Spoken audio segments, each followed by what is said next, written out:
there and welcome into our kitchen. Today I'm going to share a recipe for a gluten-free sticky gingerbread.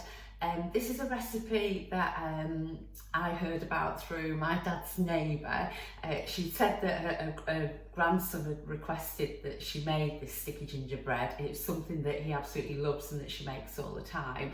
So I asked to check out the recipe and it looked great. I've tried it out a couple of times now and the recipe is over on my blog, so there'll be a link below to give you all the quantities and everything in a full written method in the description below, so just click on that. But I just thought I'd run through the recipe with you today just to show you how easy it is, and as it's coming sort of chilly over in the UK and getting a bit autumnal, I think it's a perfect thing to rustle up, something perfect that would work well for bonfire night. So yeah, so I'll just drop the camera down and I'll just show you how I pop it together. Okay, so firstly you just need to grease and line either a baking tin, or I've actually used a Pyrex dish because this worked out the size that I needed. In the original recipe it asked for a 10-inch tin, a 10-inch baking tin. I've not got one, but this measures about 11.5 inch by 9. So the overall sort of part of it works out at sort of a 10-inch square, if that makes sense. And I did double check about baking in Pyrex, and apparently it works really well, and I have already tried it in this dish and it does work really well. So so that's a dish just greased and lined there. And then into there I've got some treacle. I pre-weighed that in there, and to that I'm just going to add some cubed unsalted butter. You can use salted butter if you wish, but if you use salted butter then don't add the additional salt. And then to that I'm just going to add some, today I'm using soft brown sugar. In my recipe I do suggest muscovado sugar, and you can choose whether you use light or dark or a mixture of both, whichever your preference is. But today I'm just trying it with some soft brown sugar, and that's actually what the original recipe does mention. So I'm just going to pop this on now to melt. Okay, so you just want to melt this at a gentle heat because you don't obviously want it to catch. I mean, once the butter starts melting and it all mixes in, it's okay, but at the beginning it can just be, you know, it can just catch. So just have it on a gentle heat and then just keep stirring it. Whilst this is melting, what I tend to do is actually heat the milk that's required for the gingerbread at the same time, because you don't want that too hot and that can just be cooling down. You know, it's sort of, once it's even just lukewarm, it's absolutely fine. So I heat the milk at the same time I've got this melting, and then once I've heated the milk, just pull that to one side until I need it for later on. You can of course do that in the microwave if you want as well.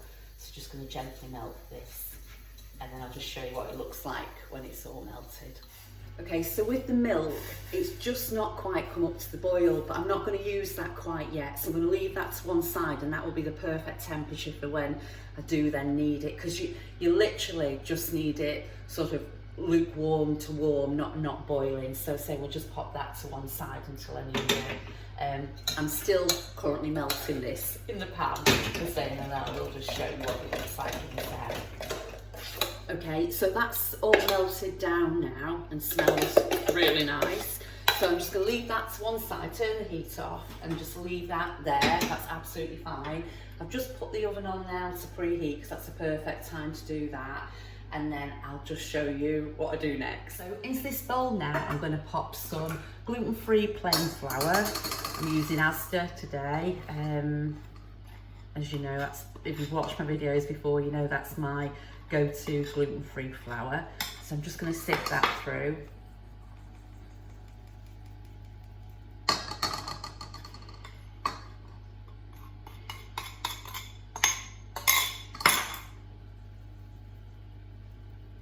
Okay, get rid of any of them bits in there. Just got my sink there, just whip them in there.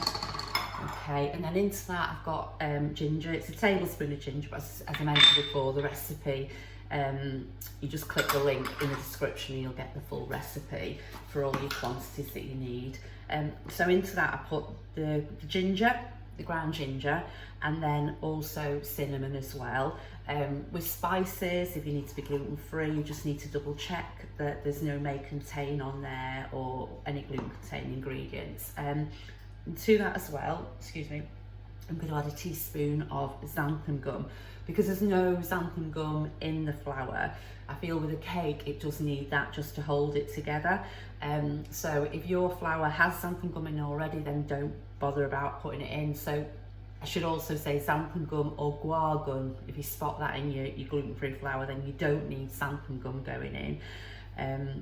But in this case, it's not in there, so I'm putting it in. So that's a teaspoon going in. Okay, and then again, just sift that through.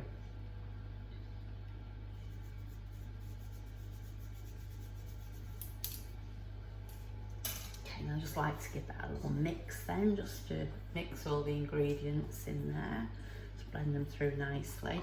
And then I'm just going to add a good pinch of sea salt I'm using, but that's just because it's sort of what I like to add in, but just standard salt's absolutely fine. So you're looking, I'm saying good pinch, half a teaspoon will be fine. But as I mentioned before, if you use salted butter, then you won't need to add that in there.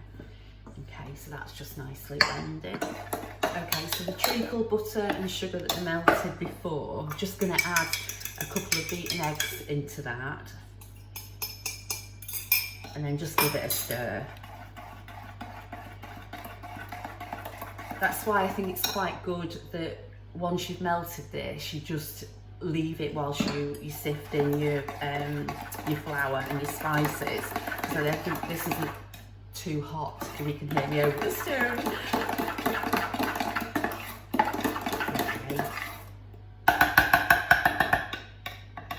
So that, we're just going to pour that into here, and then you can use a whisk or spoon, whichever you prefer then to mix it in.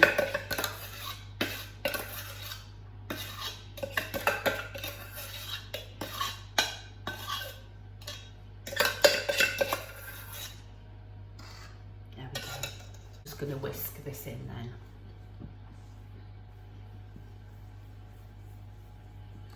Say whisk or spoon's fine, because it's only a case of incorporating, it's not actually getting any air in there, it's just a case of getting it mixed in, so whichever you find best. Okay. As you can imagine, it smells fabulous even at this stage. Okay.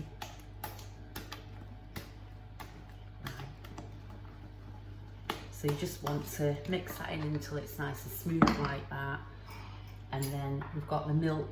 And the milk, if you find that you get it a little bit too hot, I mean, if you can gauge it if you have a microwave, you gauge it in the microwave, that's great. But when you heat it, you find it's a little bit hot. I've actually just popped that in a little vessel of water. I just ran the water and just sat it in a little bit of water just to cool it, because you just want it warm but not steaming. So you definitely don't want it boiling. You don't want it red hot, so just warm. And then to that, I'm just going to add a teaspoon of bicarb of soda to the milk, and then just pour that in and give it a stir.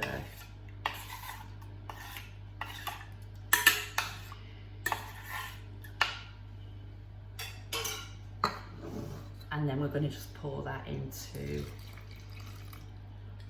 a mixing bowl with everything else in there. And again, give it a whisk. Just takes a little bit then to get it nice and smooth again. It's sort of getting that milk mixed into the liquid. Pull that bowl back a bit so you can see more what I'm doing. It comes to a really unassuming mixture that you will not expect that turns out, but it does. It works really well. It's a nice rich gingerbread, this is lovely. And if you use dark muscovado sugar, you get, you know, a really sort of richer, treacly flavour going on as well. But it's a preference really. Okay, so that's all ready to go. So just gonna just quickly get a spatula in to make sure I've got everything from the bottom, and then everything's nicely evenly mixed in.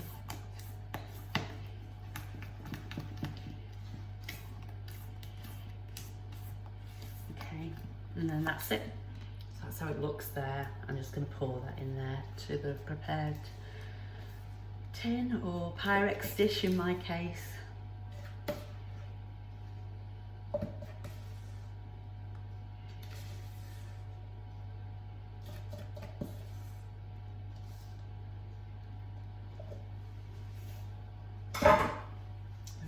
So that just bakes now for 1 hour 15 minutes, and it's on a really low oven. This is actually going in on a 120 fan, but I'll show you what it looks like when it comes out. Okay, so I've just taken the gingerbread out of the oven now. I checked it with the skewer, just popped it in the centre. I'll show you again, and it came out nice and clean. So that means that that's done. It actually took, rather than it being 1 hour and 15 minutes, it took 1 hour and 10 minutes. So what I would probably say is do check it sort of 1 hour and 10 minutes on and see how it is.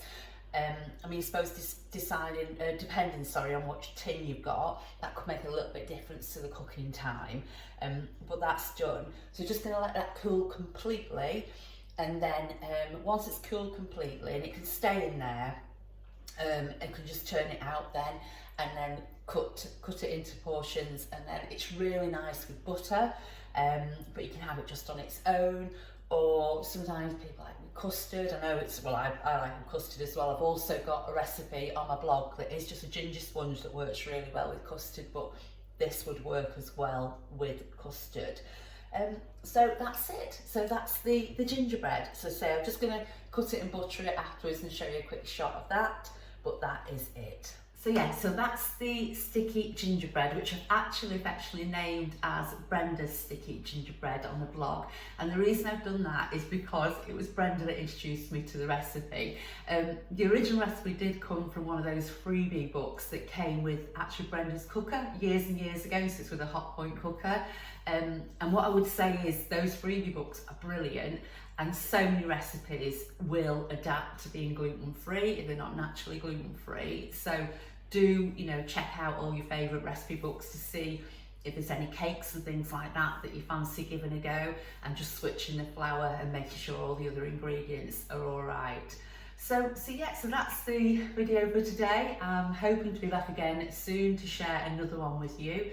But in the meantime, take care and bye for now.